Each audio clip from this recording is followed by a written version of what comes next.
What's going on, everyone? Welcome back to Backtrack Cinema. If you're a horror fan, you have likely followed Ed and Lorraine Warren's movie journey from The Conjuring to The Conjuring Last Rites. So today I'm doing a full retrospective of all four Conjuring films from The Conjuring all the way to Conjuring Last Rites. We'll also talk how the spin-offs have shaped the universe. We'll dig into the lore, what worked, what didn't work, and what this final chapter means for the franchise. So strap in.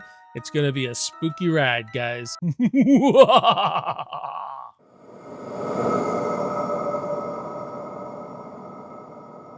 story begins with The Conjuring, directed by James Wan.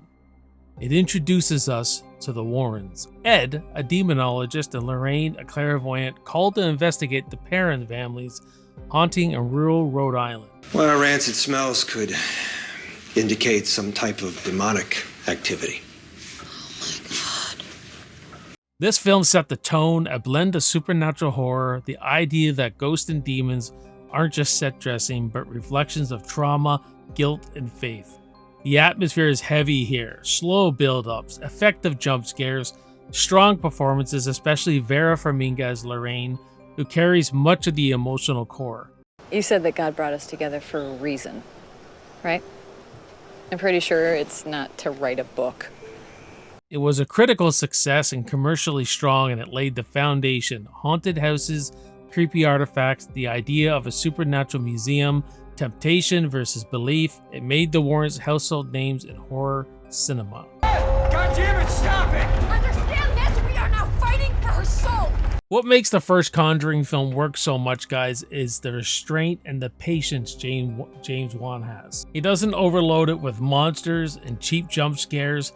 He really builds the tension while we get to know the family. The pacing really allows you to build the dread up. The creaks, the shadows.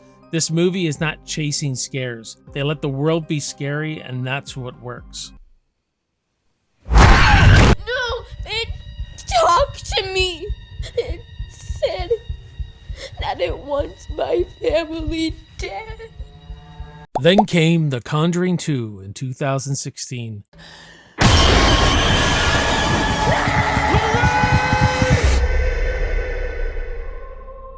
This sequel expands the geography, this time crossing the Atlantic to England with the famous Enfield poltergeist case. It also introduces new antagonists, Valak, the demon nun.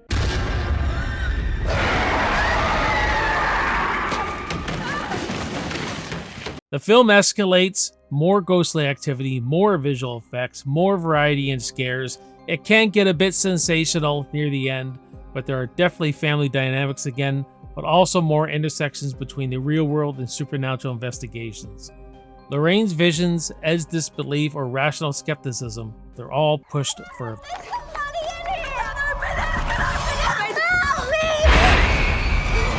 One thing The Conjuring 2 does really well is expands on its themes. The first film was more intimate, you know what I mean? It was more just one setting, one family. This one, we get multiple layers of things. We're spending time with a couple families in England here and the Warrens. And I think it's paced really well. A lot of people feel this is too long, but I don't. And personally, it's my favorite one. It's not the scariest Conjuring movie. I would still give that to the first one.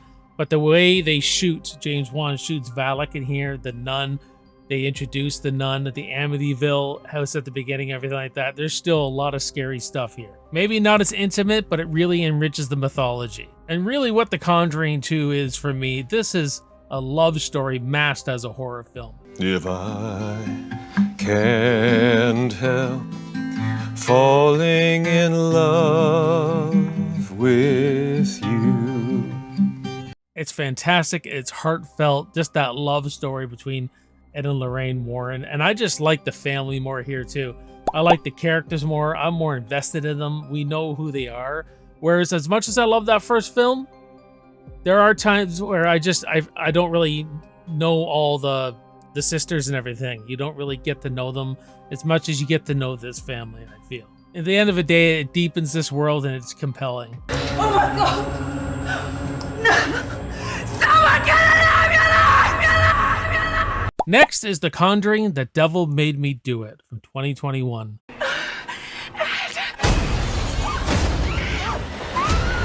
This film shifts tone again. It isn't just about haunted houses or poltergeists. The plot involves a legal case possession, demonic influence, but with courtroom and an investigative twist. The Warrens are more in the public eye. There's a sense that their legend has grown. Also, this film explores the real life as a horror idea. People being misled or manipulated. Faith versus skepticism. Questions of culpability when someone claims demonic influence. The court accepts the existence of God every time a witness swears to tell the truth. I think it's about time they accept the existence of the devil. There's a lot of things wrong with this one. It really lost the tension. It doesn't have the scares, but it tried something different that I can appreciate. I did like the courtroom stuff when they were in the courtroom. I just feel like maybe they should have had more of it. Because we're straying away from the haunted house tropes, we don't get those tropes as much. It deepens that moral ambiguity. Who is really responsible when supernatural forces are claimed? For many fans, this felt necessary to keep this franchise from growing stale.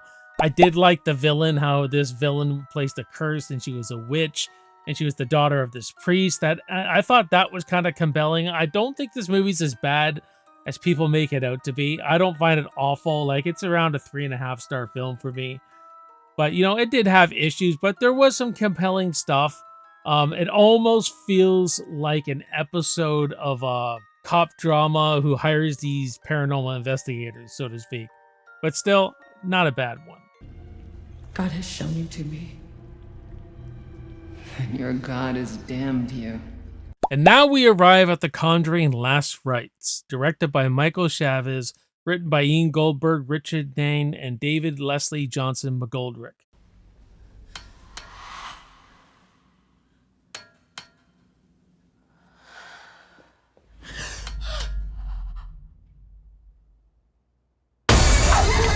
The film was the 10th in the Conjuring Universe and is based on the real-life Smurl haunting case. It cast Vera Farmiga and Patrick Wilson returning as Lorraine and Ed Warren, with Mia Thompson and Ben Hardy playing Judy Warren and Tony Spera, among others. On release, Last Rites broke records. It had the biggest opening weekend in Conjuring franchise history in the US. Its production budget was about $55 million. Worldwide gross so far that I know of is over $300 million. Critically, reception is mixed. Many praise the emotional weight, the sense of finality, strong set pieces, but also some criticism for pacing issues, familiar tropes, and perhaps not taking as many risks as some fans hoped. What Last Rites does well is just putting the Warrens front and center, going back to the original themes of family, grief, faith. The dual timelines were great, where we go back to Ed and Lorraine's past and jumping to 1986, really seeing how something in the past shaped who they become and what they do and all that kind of stuff. And the character moments are all there. I love how Judy is in this and she meets her boyfriend, and the little play between Ed and Tony, played by Ben Hardy, is really fantastic to watch. It just has some serious pacing issues. It's a bit too long. A lot of familiar stuff we've seen before. Maybe not taking enough risks and stuff like that, but at the end of the day, it was okay, and it was a good send-off to the Warren family. Maybe they're passing the torch. I'm already hearing rumblings of they may go back to the past. They might continue with Judy and Tony. But at this point in the franchise, it's just too comfortable. We know all the tropes. We know what's coming. I think that they could have borrowed from Conjuring 2 here, because every time we're not with the Warrens, we're at the Smurl family, I'm completely not interested. They just did not flesh this family out. They didn't do anything to get you to care about this family at all. I do love the Philadelphia setting or the Pennsylvania setting and all that. That was really, really great. The finale, it could be a strength or it could be a really drawback, depending, what kind of fan you are of these films. But no matter how you feel about Conjuring 1 to 4 and the spin-offs, they have made their place in horror history for sure. The Conjuring Universe is more than just the main films, so let's just run through them here. Annabelle, 2014, introduced a creepy doll, but the initial film was weaker than later ones, more generic haunted object tropes, but not as bad as I think people make it out to be. Annabelle Creation from 2017, origin story, much improved, better atmosphere, really strong emotional hooks. Annabelle Comes Home is just a really good time. That's something you could take a date to and have a good time with it. More action orientated, more artifact museum horror, fun, but less intense.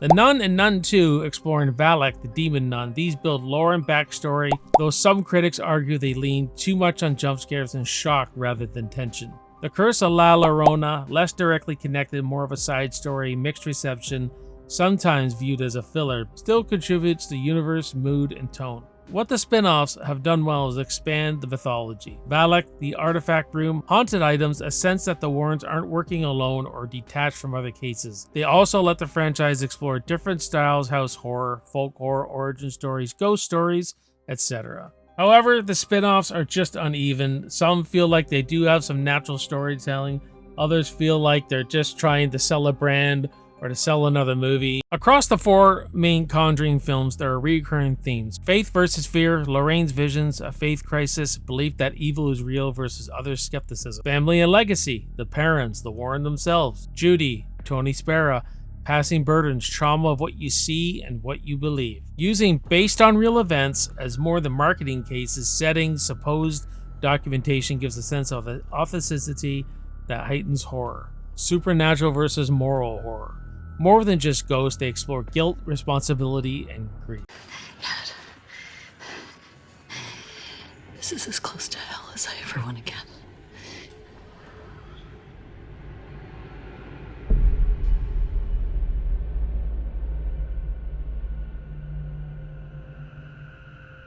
Technically, the sound design has been consistently strong, silence, whispers, sudden noises. Visual style has shifted. James Wan's early films more haunted, atmospheric, later ones more overt with larger scale effects, more dramatic and sensational set pieces. Vera Farmiga and Patrick Wilson anchor everything. Their chemistry, their depiction of enduring partnership, belief and doubt. When those are strong, the films are strong. Stop blaming yourself.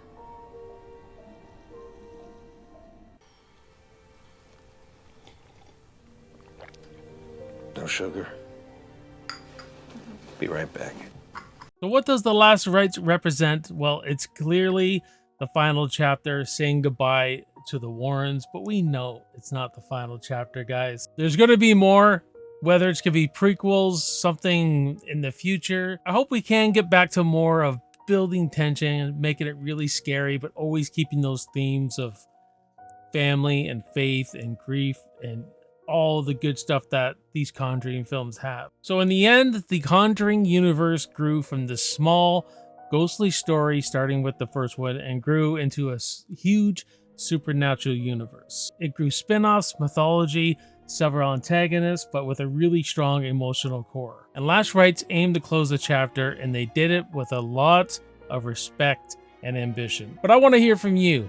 What did you think of the video? What did you think of the retrospective? What are you looking forward to in the future of The Conjuring? Do you want to see them go back to the past, or in the future, maybe continue with Judy and Tony? And what is your favorite Conjuring film? And tell me your favorite spin-off film too. Hit that like button, leave a comment. I really want to hear from you guys. Thank you for watching, as always, for this Conjuring retrospective. I hope you enjoyed it. My name is Jason. You've been watching Backtrack Cinema. I'll see you next time, and I'll see you in the movies. Cheers.